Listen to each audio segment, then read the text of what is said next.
Can you hear me? Oh, that works. So, right now, as a company commander, I'm used to doing things with PowerPoints and Excel and having my laptop. Lucky for you, I left at home. So, I have 2 sheets of paper, or 3, that's gonna be quick. And full disclosure, I am of the public speaking school of thought where we have 3 tenets, which are be brief, be amazing, and be gone. So this won't be long. Only thing I ask of you is you give me your undivided attention and be engaged. So let's start this off with, good morning, Panthers. Good morning. All right, let's try this again. Good morning, Panthers. Good morning. I like that. So, I would like to thank Mr. Steve Tully for inviting me and the Leadership Education Program for having me here. Thank you.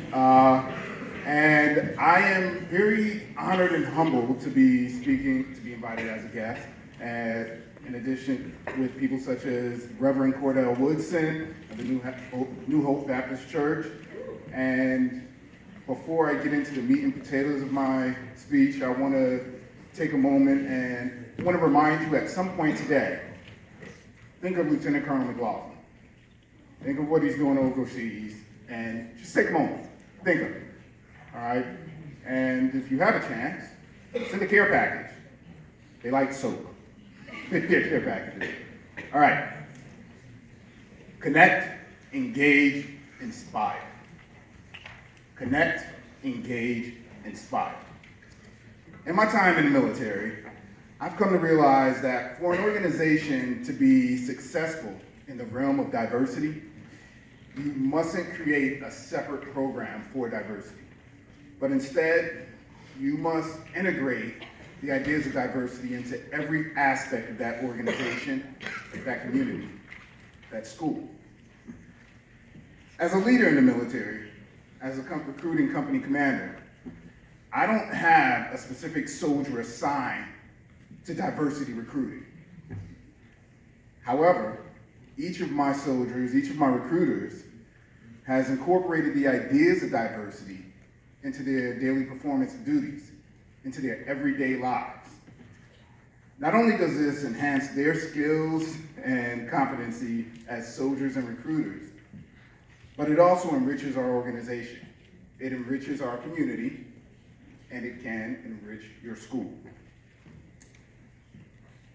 I'm not going to go into what is cultural diversity. I think y'all have gotten a pretty good idea of that today, because right now this program is amazing.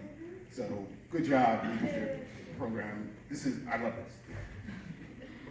But we have an understanding cultural diversity. Leadership with an awareness of the importance of cultural diversity allows people from differing backgrounds, levels of education, religions, races, nationalities, and sexes to connect.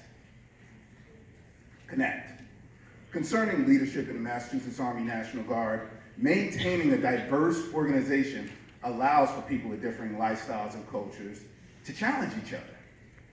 It forces a positive interaction that facilitates the incorporation of various lifestyles and cultures into problem solving and solution management. An awareness of diversity in leadership allows multiple members of an organization, community, or school to connect. Not only within the organization, but with outside agencies also. In short, it strengthens the team. It strengthens the community. So, I'm a believer that people are inherently born good. In that, you're not born with all good things. So, knowing what diversity is, it takes some learning to do that. So, how do you develop the skills of what cultural diversity is and how to incorporate it? You do that through engagement. Through engagement training, Leaders, like myself, have adjusted their styles to the times. At one point in the Massachusetts Army National Guard, the concept of diversity was simply holding various luncheons or seminars during the cultural months. Like we would have a seminar during Black History Month years ago, or we'd have a dinner during Hispanic Heritage. Today, we actually have leaders and soldiers that actively seek interaction with people that are different from them. I remember my company, the lowest ranking soldier, specialist from Iraq, an Iraq-born female, who happens to be the first Iraqi truck driver in the military, in the US military, came to me to request to give a class to our unit on her culture. I thought it was a great idea. And yet, I was kind of skeptical about how the company would react to it. Well, I gave permission for her to give the class, and it was a hit. Everyone learned, including her. She was very engaged during the class. Engaged. Sometimes you, all of you, may need to be the spark that ignites a fire of interest. Engage. Inspire. Don't accept the status quo. Seek to be better. In this, you're sure to inspire the same in others. Just a few days ago, I had a conversation with a colonel about my future plans. And he told me, and hopefully he won't see the video because I'm about to make fun of his voice. Mustafa, day one of a new position, you should walk in the door as the dumbest person in the room. However, by the end of your tour in that position, you should be the person everyone seeks to emulate. You should be the person everyone comes to for information. Inspire. Don't cheat yourselves or your community or your school.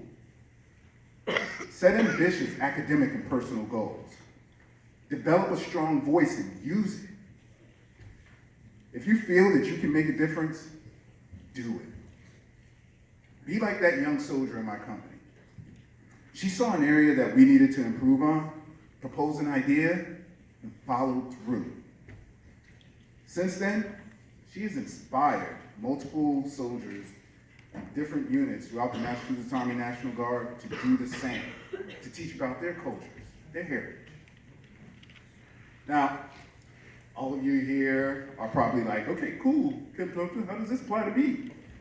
Well, I can tell you, in this room right now, some of you we have future leaders. In this room right now, we have future leaders of this country. As future leaders, you should seek to practice good leadership. So what is good leadership? Good leadership is maintaining an awareness of diversity, cultural diversity. Good leadership is seeking ways to connect all elements of your organization, your community, your school. Good leadership engages differing viewpoints and people whenever given the opportunity. Good leadership inspires everyone to be better versions of themselves. I'm proud to say that in the Massachusetts Army National Guard, we put forth every effort to practice good leadership. However, being here today, I'm even prouder to observe that the faculty, staff here seek to instill within all of you those same tenets: connect, engage, inspire. Thank you.